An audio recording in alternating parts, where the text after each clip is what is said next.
Mesdames et messieurs, bonsoir, il est 22 h, bienvenue à vous dans cette nouvelle édition de la soirée. Les titres.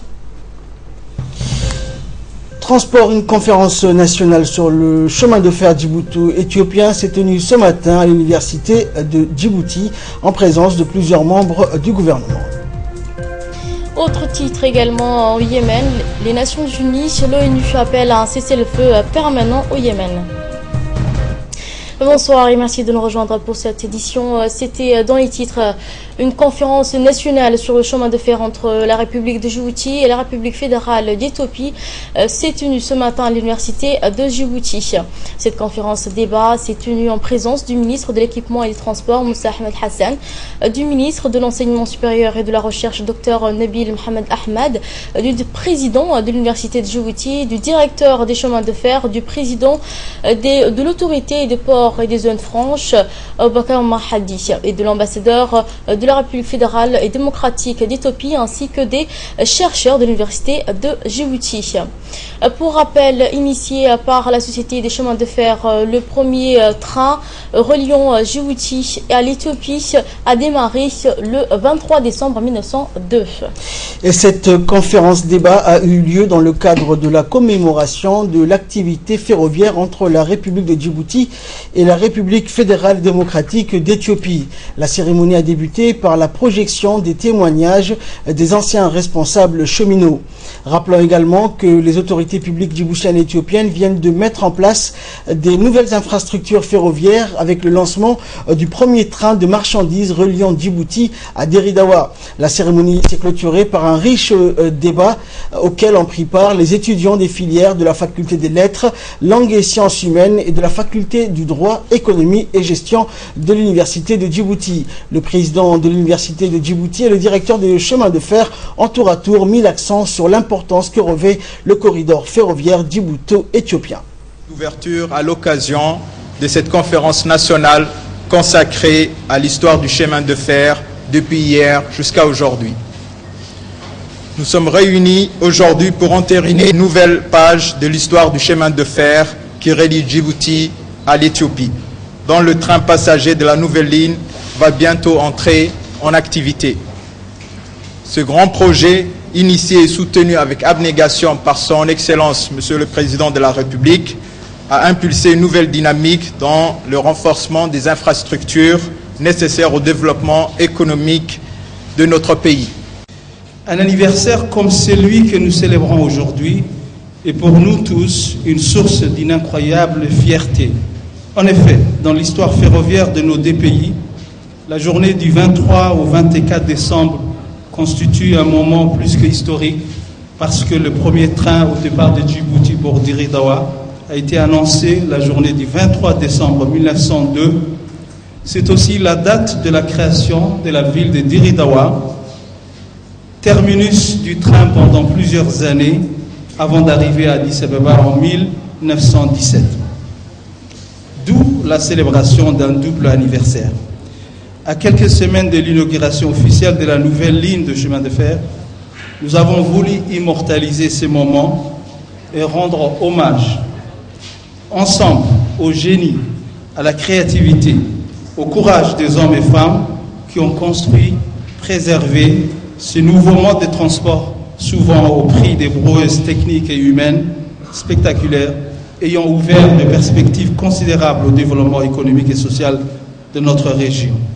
Comme on dit, savoir le passé est important pour comprendre le présent et préparer le futur. C'est par rapport au passé qu'on construit. Le ministre de l'Enseignement supérieur et de la Recherche, le Dr Nabil Mohamed Ahmed, a de son côté rappelé l'histoire qui lie la République de Djibouti et la République fédérale d'Éthiopie à travers cette ligne ferroviaire. Je vous propose de l'écouter. Je suis très heureux aujourd'hui d'être parmi vous pour la célébration de cette conférence et féliciter du fond du cœur l'initiative de tous ceux qui y ont contribué. Je voudrais également, puisque l'occasion m'est donnée, de féliciter ce matin, encore une fois, la collaboration exemplaire qui existe entre nos deux ministères et entre l'Université de Djibouti et la direction des chemins de fer de Djibouti.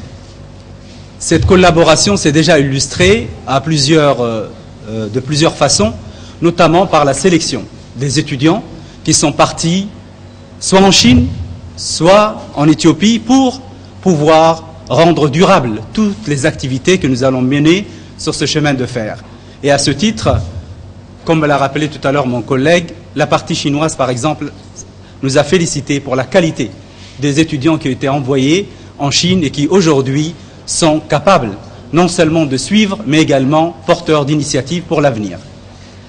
En parlant maintenant de la conférence, j'ai beaucoup aimé le titre, « Chemin de fer entre Djibouti et l'Éthiopie ». Djibouti et l'Éthiopie, deux pays, une longue histoire, hier et aujourd'hui. Parlant d'hier, entre les deux pays, c'est le rapprochement d'abord de deux populations, de plusieurs communautés, de richesses économiques. Si l'objectif au départ était l'économie, le développement économique entre les deux pays, elle a permis également de changer tout le profil, je dirais, des régions par lesquelles était traversé ce chemin de fer. Et ce matin, un certain nombre de présentations vont nous expliquer et nous rappeler le gain auquel a pu contribuer la création de ce chemin de fer. Et pour sa part, le ministre de l'Équipement et des Transports, Moussa Ahmed Hassan, est revenu sur l'importance de cette ligne pour la population vivant notamment tout le long du corridor. On l'écoute. Au moment où nous allons prochainement lancer l'exploitation commerciale de la nouvelle ligne de chemin de fer qui relie la ville de Djibouti et la ville d'Addis Abeba, il était important de saisir la portée historique de cet événement et qu'il soit partagé le plus largement possible, en particulier par la communauté universitaire. C'est pourquoi je salue cette initiative prise par la Société djiboutienne de chemin de fer et l'Université de Djibouti d'organiser un séminaire de réflexion pour bien mettre en perspective tous les enjeux économiques, sociaux et culturels qui sont intrinsèques à la réalisation d'une grande infrastructure de transport comme une ligne de chemin de fer internationale. La date choisie pour ce séminaire est aussi un clin d'œil à l'histoire puisque la première liaison ferroviaire entre Djibouti et Diridawa a été réalisée le 23 décembre 1902. Il y a donc très exactement, jour pour jour, 113 ans. Mais c'est résolument vers l'avenir qu'il faut se tourner. C'est une nouvelle page du transport ferroviaire qui s'ouvre avec cette ligne de chemin de fer aux standards modernes entre Djibouti et Addis Abeba. Cette nouvelle ère, c'est celle d'abord de l'ambition. L'ambition de devenir non seulement un hub régional en matière de services de transport et de logistique, et ce grâce à l'interconnectivité de tous les modes de transport qui sera réalisée à travers les grandes infrastructures modernes, mais aussi et surtout l'ambition de construire une économie diversifiée et forte. Et à l'issue de la conférence, le président des autorités des ports et des zones franches, Aboubakar Malhadi, est revenu lors d'une interview qui nous a accordé sur l'importance de la mise en place de ces nouvelles infrastructures ferroviaires pour Djibouti, également l'Éthiopie. On l'écoute. Cet impact est très important. Il faudrait que les étudiants comprennent le développement économique du pays, les constructions des grandes infrastructures, comme les chemins de fer, les ports. Donc c'était un colloque dans lequel on a eu des échanges très importants, qu'on a expliqué les chemins de fer d'hier, d'aujourd'hui. Puis pour le futur métier des étudiants à l'université de Djibouti, c'est très intéressant, très important dans le domaine des transports et logistiques, dans le domaine de l'engineering, qu'ils comprennent qu'est-ce qui est en cours de se passer, quel sera l'avenir du pays et l'ère à venir. Les travaux ont beaucoup avancé, sont en phase d'être complétés à 95%. Donc les trains, on n'a pas attendu de compléter les travaux de construction avant de commencer l'exploitation du train, parce qu'il y avait une urgence, il y avait la sécheresse en Éthiopie, donc le train a déjà acheminé des cargaisons importantes de vivres vers l'Éthiopie. Mais on entend d'ici et là que les trains, comme initialement annoncé, ne sera plus électrique, il sera diesel. C'est l'urgence qui a amené qu'on utilise des machines, des locomotives diesel. Mais d'ici au mois d'avril, les locomotives électriques sont déjà arrivées au port de Djibouti et la connexion est en train de se faire et est en cours de préparation. La connexion de ces chemins de fer au port, c'est ce qui était recherché, c'est la finalité. Donc un port qui doit avoir des moyens de connexion terrestre, non seulement maritime mais terrestre, qui est donc la route, les voies ferroviaires et dans certains pays même les voies navigables, fluviales. Donc c'est ça qui fait que les marchandises débarquées dans un port maritime doivent être acheminées le plus rapidement possible dans l'Interland, dans l'arrière-pays. Donc c'est un atout majeur que le port de Djibouti a aujourd'hui, du fait qu'il est connecté à ces chemins de fer. Ça nous rend beaucoup plus compétitifs par rapport aux autres ports de la région qui n'ont pas cette connexion complète route et rail. Et en nouvelles du pays toujours, et à propos des événements qui se sont produits lundi dernier dans la commune de Balbala, notamment à Boudoro, le parti de l'opposition, l'Union pour la démocratie et la justice, a publié aujourd'hui le communiqué de presse suivant, je cite, « Dans la journée du 21 décembre dernier, un événement sans précédent s'est produit à Djibouti, dans la commune de Balbala à Boudoro. L'UDJ présente ses condoléances aux victimes et à leurs familles et souhaite un prompt rétablissement aux blessés. L'UDJ dénonce fermement ces violences qui vont à l'encontre des principes de la République. Nous appelons nos concitoyens à garder leur calme dans l'intérêt de l'unité nationale. Le dialogue reste la seule et unique voie pour régler tout problème d'ordre politique ou social. Enfin, la République de Djibouti est unie et indivisible. » Fin de citation. Et ce communiqué est signé par la présidente par intérim de l'UDJ, Ilaya Ismail Guedi. Direction Tajora, la ville blanche, après les régions du Sud. Le ministre de l'Éducation nationale et de la formation professionnelle, Dr Jamal Miaoukié, poursuit sa tournée dans la région de Tajora pour aller à la rencontre des enseignants de cette région. Le ministre a été accueilli à son arrivée par le préfet et le président du conseil à son arrivée du port de la ville blanche après un halte chez les sultans. Il s'est rendu à l'endroit de la réception pour prendre part au déjeuner aux côtés de la famille de l'éducation.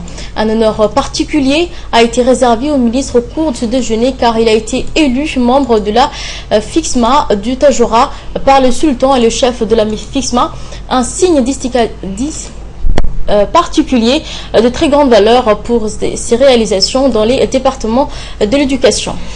Et au cours de ce déjeuner, les enseignants de la région, par la voix d'une enseignante, ont remercié le gouvernement et en particulier le ministre pour toutes les réalisations faites pour les enseignants depuis sa nomination à la tête de ce ministère. Le ministre de l'Éducation, Dr Jamal Elmi, a dans un mot prononcé au cours de ce déjeuner attiré l'attention des enseignants sur les efforts du gouvernement, à sa tête le président Guélé, pour améliorer les conditions de l'enseignant.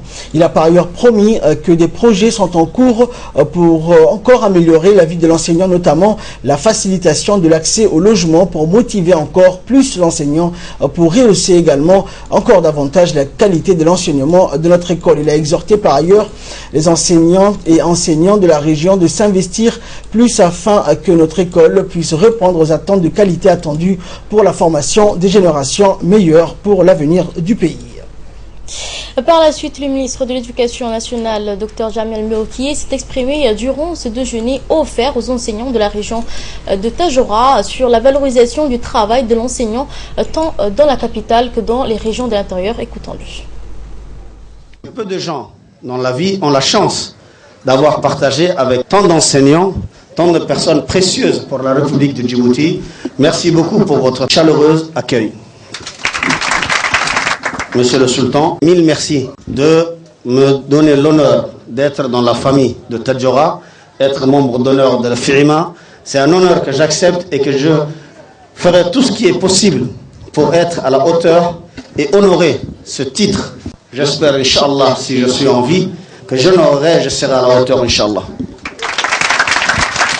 chers enseignants, chères enseignantes, c'est un grand plaisir d'être parmi vous. C'est une promesse de plus qu'on vient d'aujourd'hui réaliser. Nous avons commencé par Dikil, en passant par Ali Sabih et Arta. Aujourd'hui, c'est Tadjoura. Bientôt, ce sera au Wok, Inch'Allah. Toutes les actions qui ont été menées en faveur des enseignants, laissez-moi vous dire que simplement cela est le commencement et que nous allons suivre ce chemin pour améliorer chaque jour les conditions de travail et les conditions de vie de toute personne qui est du système éducatif. Puisque ma mission première est de travailler pour le personnel éducatif et en premier lieu l'enseignant. Nous avons envoyé une lettre au préfet pour solliciter que les préfets puissent nous épauler à l'octroi des terrains, des parcelles de terrain dans les régions pour les enseignants. Les moins payés dans notre département ne sont pas en reste. Aujourd'hui, nous allons procéder aussi à la distribution des vivres à tous les gardiens et les femmes de ménage qui travaillent dans les établissements scolaires dans toute la région de Tadjoura. Je voudrais vous remercier de votre très aimable attention, de l'accueil chaleureux que vous m'avez réservé, et je suis sûr que je pourrai vous faire confiance pour que nous puissions encore avancer dans l'évolution du système éducatif et dans la recherche de la qualité. D'abord, chaque pays cherche la massification, l'éducation pour tous, et après, peu à peu, il se dirige vers la qualité. Nous avons atteint le premier objectif, et je suis sûr, Inch'Allah, avec des hommes et des femmes tels que vous, nous allons arriver à réussir le deuxième objectif aussi. Et j'attends de votre côté beaucoup plus d'efforts, beaucoup plus de travail, et nous tous, pour que nous puissions assurer l'avenir des prochaines générations, Inch'Allah. Et toujours à Tadjoura, après avoir pris part au déjeuner aux côtés des enseignants de la Ville Blanche, le ministre de l'Éducation s'est rendu à l'école Sultan Habib pour procéder notamment à la distribution des vivres au personnel de l'éducation. Ces vivres composés de riz, sucre, huile, dattes et de bidons d'huile ont été distribués aux gardiens, aux femmes de ménage et cantinières des établissements scolaires de la région de Tadjoura. Cette distribution s'inscrit dans une série d'actions de solidarité que le ministre de l'Éducation nationale et de la formation professionnelle apporte au personnel du MENFOP pour les soulager des achats des produits de première nécessité. En prit part à ces distributions aux côtés du ministre, le préfet de Tadjoura, le président du conseil régional ainsi que les hautes personnalités de la région de Tadjoura. La soirée du Mouloud Al-Nabi de la ville d'Arta a été très animée avec de nombreuses personnalités présentes, voire le préfet de la région, en l'occurrence M. Abdoulaye Dararoukié, et député national M. Omar Waberi, le président du conseil régional M. Omar Jama Odowa et M. Jama Dral Oufane, membre du comité exécutif du parti RPP. Des célébrations similaires ont eu lieu aussi dans les localités de la région telles dans la proximité de Demarjouk et d'Ouira. Et sous l'égide du secrétariat d'État à la jeunesse et au sport, la Fédération djiboutienne de basket a organisé l'ouverture de stage d'arbitrage qui se déroulera le 24 décembre au 2 janvier 2016 au gymnase du lycée de Djibouti. Était présent à cette réunion Djilani Mohamed Douali, président de la Fédération djiboutienne de basketball, Abshir Ali, chef de service de sport de masse et fédération, l'expert mandaté par la FIFA Ahmed El Falaki, directeur du comité du Fédération djiboutienne de basketball.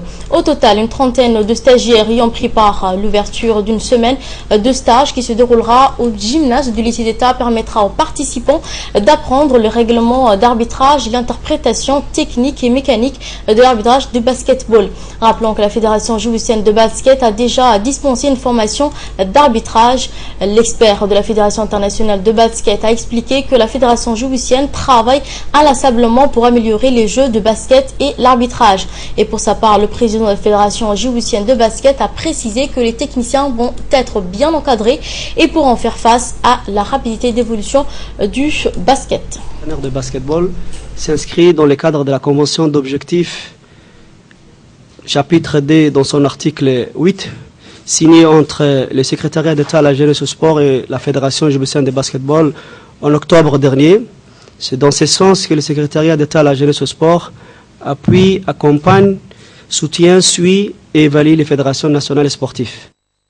En sport, toujours, le Centre technique national de la Fédération djiboutienne de football a abrité hier après-midi dans sa salle de conférence les travaux de la 3e Assemblée générale ordinaire. Cette 3e Assemblée générale a été présidée par le président de la Fédération djiboutienne de football, Souleymane Ouaberi, et en présence du vice-président et de la présidente de la commission du foot féminin, des présidents des différents clubs affiliés à la Fédération et pour la première fois le représentant du club de district qui a participé à l'Assemblée générale ordinaire de cette fédération. Et après la lecture des activités de la saison 2014-2015 en présence d'huissiers de la justice, les représentants de différents clubs de la capitale et des régions de l'intérieur ainsi que du comité directeur de la FDF ont examiné et approuvé le compte annuel d'exercice 2014 et 2016. Les présidents des différents clubs affiliés à la FDF ont débattu sur plusieurs points, notamment la modification du règlement intérieur. Quant au président de la Fédération djiboutienne de football, il s'est réjoui de la tenue de cette importante assemblée qui tombe, selon lui, à point nommé. Il s'est exprimé en ces termes. Aujourd'hui, nous avons parmi nous des nouveaux délégués qui représentent d'autres familles du football qui n'ont pas eu la chance jusqu'à ce jour d'être présents dans l'Assemblée générale. Il s'agit de 5 régions de l'intérieur, l'association des entraîneurs, des arbitres. Il y a 3 ans, je vous ai promis d'étendre le football à l'ensemble du territoire de la République de Djibouti et c'est chose faite. Chers délégués, l'année 2015 a été marquée par la participation de notre pays aux compétitions internationales, à savoir les préliminaires de la CAN 2017, les préliminaires de la CHAN 2016, la Coupe du Monde, les préliminaires de la Coupe du Monde 2018 pour les garçons et les préliminaires de la CAN I17, les préliminaires de la CAN I20 pour les femmes. Même si les résultats ne sont pas à la hauteur de nos attentes, le football djiboutien progresse et nul besoin d'argumenter, les faits sont là. En nouvelle nationale toujours, le chargé d'affaires libyen à Djibouti, Khaled Mohamed Al-Saif, a fait une déclaration à la télévision nationale à l'occasion du 64e anniversaire de l'indépendance de la Libye. Permettez-moi, a-t-il indiqué, d'adresser cette déclaration à l'occasion de du 64e anniversaire de l'indépendance après la colonisation italienne. Le chargé d'affaires a ajouté que le djihad des pères et grands-pères a été couronné contre la colonisation italienne avec la naissance de la Libye en tant que pays arabe musulman indépendant sous le nom du Royaume de la Libye unie en date du 24 décembre 1951 et qui a permis de mettre la première pierre pour la construction de la Libye moderne qui vise à reconstruire la personne et la fondation d'un état de droit qui respecte le droit et devoir. À cette occasion, a-t-il poursuivi, nous nous rappelons de nos héros et martyrs qui ont sacrifié leur vie pour leur pays. Nous implorons le Tout-Puissant de les accueillir en son paradis et nous souhaitons à clôturer le chargé d'affaires de l'ambassade libyenne aussi que cette année soit une année de paix pour le pays ainsi que pour le monde. Avis de recherche, un jeune homme âgé de 13 ans est porté disparu depuis hier matin. Il s'appelle Shaban Mahmoud Wabri.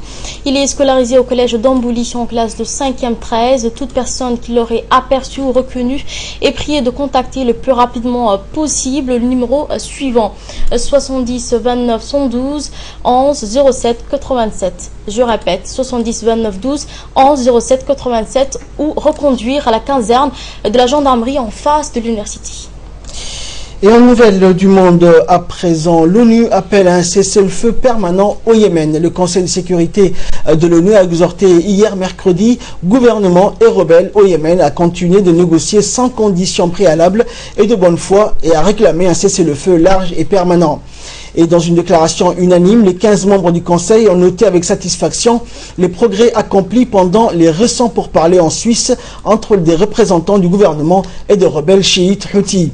Les protagonistes du conflit yéménite doivent se retrouver le 14 janvier, mais le cessez-le-feu officiellement instauré sur place continue d'être violé.